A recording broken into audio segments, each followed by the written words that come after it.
Ano ba talaga yung depression? Hindi ba ganun kadali lang talaga? What are the symptoms of depression? Kasi meron ako mga nadidinig na because of depression, may mga nagpapatiwakal. And I think today is National Mental Health Month or something. Para uwinuin natin ngayon at naging naaniyahan po natin ang isa sa mga iginagalang po talaga na kasama natin sa trio tagapayo sa palatuntunang face-to-face, isang psychologist. Let's welcome Dr. Camille Garcia via StreamYard. Dr. Camille, good evening po. Hi! Good evening, Dr. Love. Na-miss na kita. Akala mo kung gano'ng katagal. Magkasama kanina ni Dr. Camille.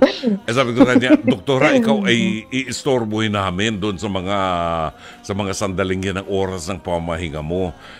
Gusto ko lamang kasi sa mga listeners natin na maging at ease sila kay Dr. Camille. Meron nagsasabi, ang tingin namin kay Dr. Camille, parang suplada siya. Naku, hindi po, maniwala kayo. Napakakalog po niya talaga. Kaya napakasarap makakwentuhan.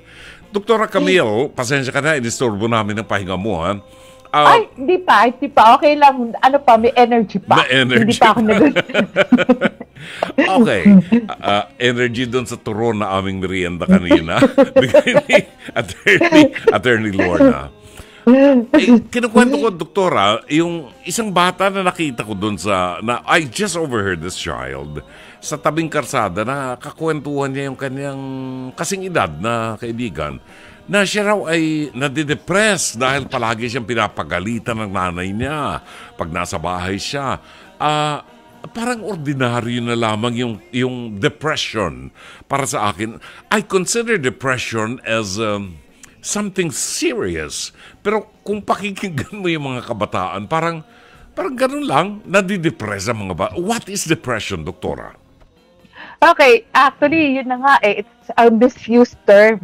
Kasi pag sinabi yung depression, it pertains to an illness. Kaya dapat intindihin yung maigi. Pag sinabing depression, sakit po siya. It's a mental health condition. Mm-hmm. Kaya pag so hindi yan, yung sinasabi natin na didepress ako, masyado nating nagagamit na English na salita. Pero dapat na siguro sabihin natin, sad ako. Oh, sad. Sad ako, nalulungkot ako. Dahil kasi po, pag sinabi yung depression, ibig sabihin, tuloy-tuloy siya nakalungkutan na ang pinakamababang time frame ng depression is 2 weeks. Wow. Kasi tatandaan nyo, lahat po halos ng mga mental health condition, time frame yan. Uh-oh. Kaya katulad ng depression, ang start niyan, 2 weeks, tapos magiging months, 6 months, years, at kumisan po, nagtutuloy-tuloy siya at hindi tayo nakaka-recover from depression.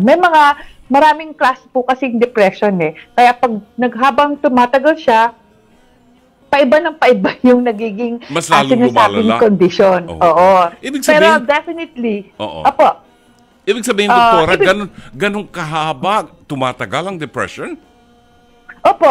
Usually, pag sinabi niyo 6 months to 8 months, pwedeng major depressive disorder na yan. Tapos, meron po na nangyayari, may depression, hindi todo-todo, yan ay tinatawag na pervasive pattern of depression. This time yan na sinasabi. Na ang umpisa noon, balit 2 taon o higit pa na all throughout ng buhay niya, nagiging depressed siya. Kaya pwedeng 10 taon, 20 taon, depressed po siya. Talaga? Ganon. Ibig sabihin pala, we are using the word depression very loosely, very lightly in our everyday conversation. Hindi ganun pala kadali ang depression. Oo, talaga. Kaya nga ito, masyado lang siguro nagamit dahil kasi, syempre, nagkaroon tayo ng mental health awareness. Akala natin, pag sinabing malungkot na, depressed ka agad. Hindi. Marami pong simptomas at saka kadahilanan para sabihing ma-depressed tayo. Hindi siya basta-basta. Kaya, pwede nag-umpisa nung kabataan pa niya, pre-adolescent to post-adolescent, pwedeng teenage depression, pwedeng adult depression, tapos eventually, may mga simptomas na magkakategorize kung ito ay depression. Kasi hindi ho basta-basta. Usually, pag sinasabi para maging depression siya, at least merong 5 senyales na nakalagay din sa kategorya na ay depressed nga siya. Okay. Parang ganon. May mga checklist po. We will go to that. Minsan may mga tumatawag dito sa programa natin na hindi naman nila sinasabing mayroon silang depression, pero kung pagbabasihan natin sa kilos nila, parang napakasama na ng mundo. They begin to hate people, ayaw na makipag-usap sa mga tao. They confine themselves in their room, parang ayaw ng may liwanag na makita.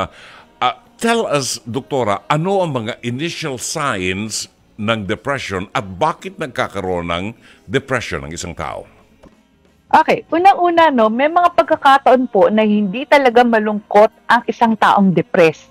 Ang unang-unang kumisang nakikitang senyales, irritable. Kaya tatandaan nyo, hindi palagi na yung Lungkot. sasabihin ay malungkot or parang, kasi pwede nyo gamitin depressed mood, pero hindi siya depression. Okay? So, sad or depressed mood. Yan yung isa. Yung talagang malungkot o yung mood niya parang akala niyo sobrang malungkot. Ganon.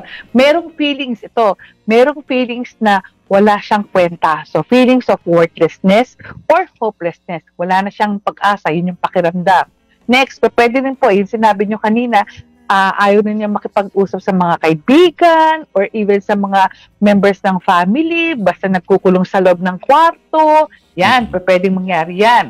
Tapos, ang talagang isa na sabihin natin, naku, kung gigising sa umaga, bigla na lang iiyak. Papasok sa loob ng kwarto, umiiyak. Tapos, pag tinanong nyo, ba't ka umiiyak? Wala.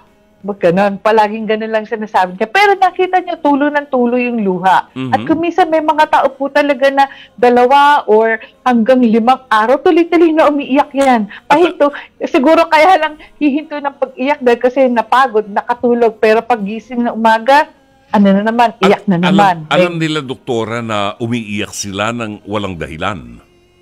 Oo, ganon. Yan na po. Yan na. Kaya nag-umpisa na yan. Okay. Tapos, meron pong iba na ito, yung it's either hindi sila nakakatulog or sobrang matulog. Okay. Yung Tapos, iba hindi makatulog because of depression. Insomniac. Pero yung iba naman, sobrang natulog. Sobrang tulog. Okay. Tapos yung iba, walang ganang kumain. Tapos, kabaliktaran, sobrang daming kumain. Walang katigilan. Yung kaya hindi lang siya basta stress eating sobrang appetite na kain lang ng kain. Kasi yung kanyang kalungkutan, dinadaan niya sa pagkain. The way you're explaining this to us, Dr. Camille, ay parang hindi madali para sa mga laiko, mga ordinaryong taong katulad namin, na ma-identify ang depression dahil merong depressed na ayaw kumain, merong depressed na malakas kumain, may depressed na hindi makatulog, may depressed na talagang tulog ng tulog. So, kailangan talaga i-refer ang kasong ito sa isang professional. Opo, pero at least natatandaan nyo, kailan natin, ito yung mga 3 senyales lang para sabihin natin na merong mental health issues. Hindi natin sasabihin na depression or ibang It's either extreme lang siya, sobrang kumain or kulang sa kain. Pag yung biglang nag-iba yung behavior, tandaan nyo, behavior changes to. Sobrang kain or kulang sa kain, sobrang tulog or kulang sa tulog, sobrang exercise o ayaw mag-exercise. Okay. Yung 3 yan factors na yan, more or less sasabihin nyo, parang there's something na hindi magandang nangyayari sa kanya. So, yun yung tatandaan natin. At then, pag halimbawa kung nag-aaral po itong taong ito or nagtatrabaho, hirap na hirap siya mag-focus or mag-concentrate sa kanyang trabaho. Parang ang layo, parang lumilipad yung isip niya. Yung gano'n. And then, lalo na, ang kakaiba pagdating sa depression, eto na, parang may thoughts of suicide. Yan yung talagang... Kasi meron doktora na mga kaso na sa sobrang depression, they end up committing suicide. Doon na lang sa loob ng kwarto niya, ayaw na niya lumabas, hindi naman siya na-monitor. Doon na siya gumagawa ng hindi maganda. Hindi po, totoo po yan. At saka, pero merong iba naman napaka-vocal na parang, ayoko na, hindi ko na kaya. Tapos, wag niyang iisang tabi na, ano ba yun, o maarte ba yun, o ano. Baka mamaya talaga may nararamdaman. So, talagang, isa sa napaka-epektibong pamaraan para matulungan na isang tao na ganitong salita, kausapin niyo. Kausapin niya na ng kausapin. O kaya, kung sa tingin niya hindi, yes, it helps. Talk therapy is one of the best way para itong taong ito maaaring magsalita or mabantayan natin. Kung hindi man natin siya maintindihan, at least alam niyo po na meron siyang katabi na karamay. Nakikinig. Kasi yun yung importante. Na may nakikinig. Yes. Doktora, I only have a few minutes left. Gusto ko mag-focus sa depression at pagiging sad ng isang tao o kamag-anak na namatayan. I have met a lot of people who underwent different stages of grieving, hindi ko alam kung kasama ito sa depression. Pero yung stages of grieving, minsan mayroong anger na kamakailan lamang kausap ko at nakapanayan namin dito si Minnie Castillo, yung mother nung batang napatay sa hazing, si Acho Castillo, remember that? Sabi ni Minnie, there was a time when she hated God. Nagalit siya sa Diyos talaga. Yung bang grieving, may mga stages ba ito, Doktora? Ay, actually, Dr. Love, meron po yun. Kaya tayo nga dito sa Pilipinas, kung tutusin, di ba, kailangan ma-describe natin yung grieving, mourning, at saka yung bereavement. Tapos, kaya meron tayo, ang haba nga natin meron tayong tinatawag na babakluksa Kaya, di ba, after 1 year, so yung, kung sabihin natin na may namatayan sa atin, tapos nandun tayo, na nakakaramdam tayo ng kalungkutan, understandable yun. Nasa normal stage tayo na talagang masyado tayong malungkot, question natin ng Diyos, bakit ganito. Pero binibigyan tayo ng 1 taon. Ngayon, kung tuloy-tuloy pa rin yan, at hindi tayo nakaka-recover, yan, pwede pong talagang nag-uumpisa ng mga yung depressive symptoms, at saka talagang pwedeng makonsider din natin na major depressive disorder yon dahil hindi siya maka-move on or maka-let go dun sa sitwasyon na nangyari. Oo. So, may mga sitwasyon na nagsasabi po na, what are the particular levels or stages of, sabi mo kanina, yung grieving, mourning, and anong mga differences Bereavement. ito? Bereavement. Oo.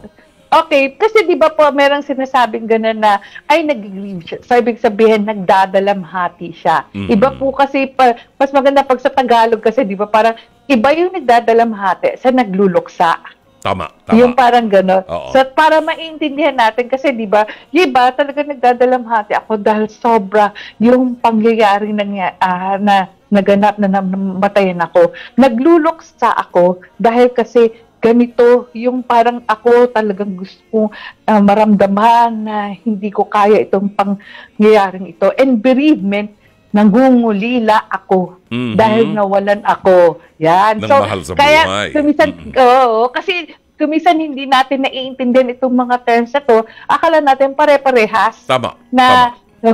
Pero actually, magkakaiba siya yung pagluluksa, pangungulila, at yung talagang sabihin natin na yung sumuso. Pero lahat siya nakakaranas po ng kalungkutan, ha? Tandaan yun, nakakaranas siya ng kalungkutan. Pero hindi po ibig sabihin na ay may condition yan, depression na yan, ganun. Hindi. Kasi pinagdadaanan po yan stages po yan. Kaya nga meron tayong tinatawag na stages of grief hanggang sa umabot tayo sa punto na matanggap natin yung sitwasyon. Kaya tayo bilang Pilipino, hindi ko po kasi alam yung sociological factor kung bakit after 1 year tayo nagbababang luksa. Right. Kasi meron pong iba na katulad sa mga Chinese, 2 years ang pagbababang luksa nila. Baka kultura. May mga ganun po. Baka culture yon.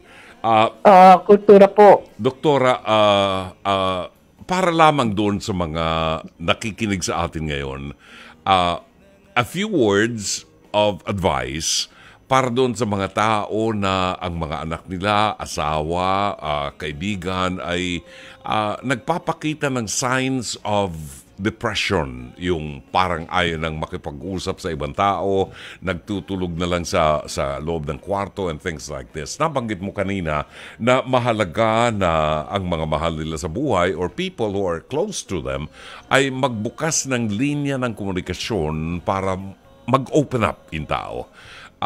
Hindi ko alam na ganun kahalaga yun.